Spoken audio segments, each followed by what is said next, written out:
Eso, y ahora sí les voy a contar lo que desde el principio del programa les vengo prometiendo y es el desempeño de esta Jack 6 7 Pro en carretera. El día de ayer tuvimos la oportunidad de llevárnosla en 3 turnos y esto lo digo porque compartimos en equipo el recorrido. En algunas camionetas veníamos 3, en algunas veníamos 4, en algunas veníamos 5. La capacidad de este vehículo es hasta para 7 pasajeros. 3 atrás, 2 en medio y 2 adelante. La verdad es que cómodamente sentados, yo la recomendaría para 6 personas. Es un vehículo que no sacrifica, como lo hacen otros vehículos más o menos de esta categoría, la parte de la carga. Es decir, tú sí tienes un buen espacio para llevar a lo mejor 3 o 4 maletas, no grandes, maletas pequeñas o 2 grandes, y tener 3 filas de asiento funcionales. Entonces, de entrada ya estamos hablando de una categoría en donde no todo mundo puede participar. Y justo el día de ayer hablábamos de si realmente este vehículo va a ser cola de león o cabeza de ratón. Y les voy a explicar por qué me refiero a ella de esta forma. Porque si la pones con las grandes competidoras de las 3 filas de asientos, es decir, si quieres llevarla contra un Explorer, contra una Traverse, contra una Acadia, contra estas cosas, sí se queda chica. No es esta camioneta y tampoco es el precio, ¿no? O sea, si nos ponemos a pensar lo que cuesta hoy un Explorer, ni se diga a lo mejor una Suburban, un Atajo, bueno, esta no está ahí. Son vehículos que están atentando más o menos en contra de los 800, de los 900,000 pesos. Bueno, y de ahí para arriba. Esta está abajo, pero si nos ponemos a ver qué hay más o menos en este tema, en estos segmentos, cuáles son los otros atributos, cuáles son los otros detalles que se tienen que considerar para ver la categoría de esta camioneta. Si nos ponemos a pensar, por ejemplo, en una 5008 de Peugeot, si nos ponemos a pensar, por ejemplo, en una Tiguan de 3 filas de asientos, si nos ponemos a pensar en un X-Trail también con una tercera fila de asientos, o en una Tarraco, que es la propia SEAT, para tener una camioneta pequeña de 3 filas de asientos, esta tiene mucho mayor espacio al interior. Es decir, yo no siento tan castigada la tercera fila de asientos de esta como sí lo siento en estas otras variantes, en donde en la tercera fila únicamente colocaría a niños. En esta Jack 6 tercera fila es una fila un poquito más generosa y no castigaste carga. Entonces, entrando en ese tema, yo me enfocaría en una rivalidad directa con la Sorento. ¿Qué ocurre con Sorento? Sorento es el exponente actualmente que tiene Kia en esta categoría y es precisamente ahí en donde yo colocaría a la rivalidad entre esta y qué otra cosa te puedes encontrar en el segmento. Sin embargo, hay que hablar de precios. Si empezamos a pensar que Sorento es mucho más cara que esta, pues bueno, entonces ya encuentras una virtud o un valor que pudiera darle a este juego, a esta relación costo-beneficio, a esta propuesta, un poquito más de virtudes que las que tuviera el competidor surcoreano. Entonces ya ahí empiezan a diferenciarse. Inclusive el día de ayer hacíamos una reflexión de cómo es que otras firmas automotrices han encontrado en una fórmula de 3 filas, por ejemplo Avanza, por ejemplo Rifter, por ejemplo Expander, por ejemplo BRB, un mercado en donde la gente está buscando movilidad para más de 5 personas, que es lo que habitualmente tenemos en una ecuación, por ejemplo, de un sedán o de una camioneta de 2 filas de asientos. Y entonces en esta Jack 6 7 Pro encuentras precisamente esa solución. Sin embargo, ¿cómo es que se distingue esta de esa especie de monovolúmenes que tienes en las marcas asiáticas? Principalmente en las marcas japonesas, porque es Suzuki, porque es Toyota, porque es Honda,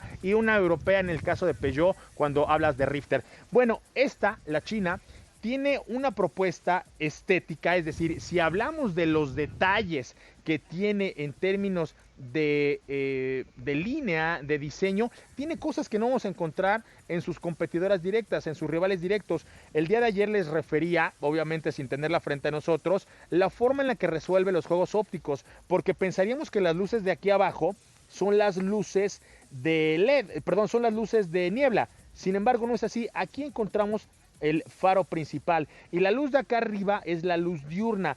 Esas ya son las pequeñas distinciones que van a empezar a diferenciar a esta exponente. Por otro lado, la parrilla también es muy importante porque le da a lo mejor un toque, le da un look de un auto de una categoría superior, de un vehículo que no cuesta menos de 585 mil pesos. Y entonces ahí es donde la relación costo-beneficio te hace sentir en un vehículo pues que a lo mejor aspiraría a verse de un rango de precios mayor. Sin embargo, bueno, ya lo tenemos ahí y nadie se va a enojar con tener un auto atractivo visualmente.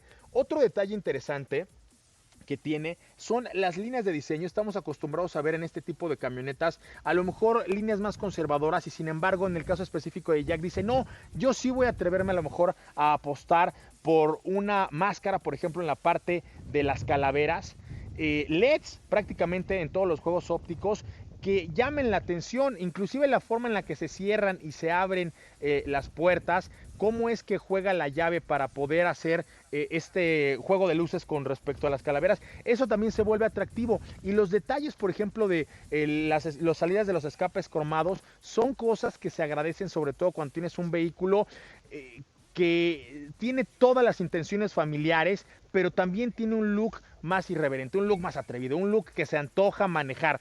Ahora vamos a hablar específicamente de eso. ¿Cómo se conduce esta camioneta con un motor de 4 cilindros, 1.5 litros turbocargado? Es la gran pregunta que se hace la gente porque es un motor realmente pequeño. No estamos acostumbrados a ver camionetas de 3 filas de asientos con un motor así. El primero que lo hizo, y la verdad es que ahí metió mucho dinero y mucha tecnología, fue Volvo. Recuerden que Volvo dijo, yo no voy a hacer motores más grandes de 4 cilindros, no importa qué tan grande sea mi auto. Y en el caso específico de XC90 nos sorprendió y salvando obviamente todas las distancias entre esta y una XC90, Jack también se atreve a tener un motor pequeño y es aquí en donde el día de hoy tuve la gran oportunidad de darme cuenta que un motor pequeño, y por eso la pregunta que tú me hacías al principio, Ricardo, se tiene que manejar de una forma distinta, porque no puedes esperar de a lo mejor el arranque o a lo mejor esta situación de tener un despegue tan inmediato o tan deportivo. Sin embargo, si sabes entender para qué fue hecho este auto, si sabes entender para qué fue diseñado, si sabes entender para qué está pensado el vehículo, es muy probable que le puedas sacar mucho mayor provecho a esta ecuación. Y es ahí en donde el motor 1.5 litros me entregó consumos de combustible extraordinarios. Cuando no estás atacando permanentemente el acelerador, la eficiencia en el consumo de combustible se vuelve superior y eso es algo que yo sí debo agradecer porque me parece que hoy nadie está peleado con su bolsillo y es precisamente en donde esta camioneta, en donde esta marca va hoy a encontrar ese atributo que lo va a diferenciar de sus competidores pues más directos, de sus competidores que en este momento están buscando justo ofrecerle a una familia, a una necesidad de 3 filas de asientos, un vehículo distinto. Este motor de 1.5 litros está acoplado a una caja de doble embrague. Ojo, si tú vas a mandar el acelerador a tope, no vas a encontrar una respuesta inmediata. Y lo cierto es que no es un mal funcionamiento de la caja de velocidades, no, para nada. Lo que ocurre es que con un motor tan pequeño, la aceleración tiene que ser más progresiva y no atacar el acelerador como si no hubiera mañana. Lo que estamos viendo, y era algo que platicamos en ediciones pasadas con el señor Héctor Ruesga, en este motor que tenemos ahorita frente a nosotros, para las personas que nos están viendo a través del canal 3.4 de televisión abierta, es un motor que además, desde mi punto de vista, te va a facilitar todo el tema de las reparaciones, incluso te va a reducir el tiempo en el que tú le hagas un servicio a este motor y estamos viendo prácticamente lo más avanzado de la tecnología que ofrece hoy Jack. Ojo, a pesar de ser una marca de procedencia china, en este caso específico estamos hablando de una marca que manufactura nuestro territorio. Recuerden que ellos tienen una planta allá en el estado de Hidalgo y ahí es en donde desde mi punto de vista la garantía de calidad de manufactura de este vehículo es superior a lo mejor a lo que pudiéramos encontrar con otras manufacturas porque esta está armada allá en Hidalgo. Y otro detalle interesante, y era algo que de pronto yo platicaba mucho con las personas, China es un mercado tan grande, es auténticamente el gigante asiático, tiene una economía tan vasta que hay que entender que no solo tiene autos como los que hace tiempo conocíamos, a los que les fue muy mal, y que dejaron una muy mala reputación china, me refiero a FAO. No, hoy creo que están comenzando una historia distinta y están demostrando que también tienen tecnología de punta, están demostrando en esta marca precisamente que es Jack, que tienen un proceso de electrificación muy interesante, están demostrando que tienen utilitarios con una fortaleza que les va a permitir darle a los usuarios una perspectiva distinta a lo que actualmente conocemos en términos de la relación costo-beneficio por un utilitario. De hecho, las pickups de Jack hoy son uno de los principales vehículos en cuanto a volumen de ventas dentro de esta marca. Además, hay dos detalles, y lo mencionaba el día de ayer, que es importante destacar. El primero de ellos es la garantía. La garantía de 5 años que ellos tienen es muy robusta y es una garantía que integra partes y que integra procesos que en otras garantías de pronto no se incluyen. Sin embargo, Jack lo que está tratando de hacer al venir a nuestro mercado es decir, ¿sabes qué?